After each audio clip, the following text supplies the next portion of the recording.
পুঁটি মাছ ভাজা। গাইস, এই জিনিসটা যে না খেয়েছে সে যে কত বড় একটা মজার খাবার মিস করেছে আসলে আমি বোঝাতে পারবো না। এত এত এত মজার খাবার এটা। আমার তো খুবই প্রিয়। অনেক দিন পরই আজকে খেলাম।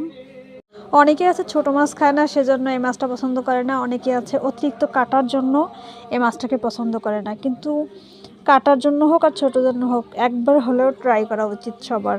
খেতে কিন্তু বেশ ভালো লাগে। আজকে আমি এটা থেকে যে কতগুলো ভাত খেয়েছি আপনাদেরকে বলে বোঝাতে পারবো না। আর এই মাছটা বরাবরই আমি তেলে হালকা ভেজে নেই, বাট আজকে ওইভাবে তেলে ভাজা হয়নি। শুধু মশলা কষিয়ে সেখানে দিয়ে দিয়েছিলাম। আর এখানে মশলার বোনার মধ্যে আমি টমেটো দিয়েছিলাম। টমেটোটা মানে মশলার সাথে মিলে যাওয়ার জন্য আগে দিয়ে দিয়েছি। অনেকে আছে মাছ দেওয়ার পরে দিয়ে দেয়, সেটা অবশ্য আস্তে আস্তে থাকে। আর এটা আমি একদম মশলার সাথে মিলিয়ে দিয়েছিলাম। কারণটা হলো যারা টমেটো খায় না তাদের জন্য দেওয়া, আর কিছুই না। যাই হোক, মাছটা কিন্তু বেশ মজার হয়েছিল। কে কে এটা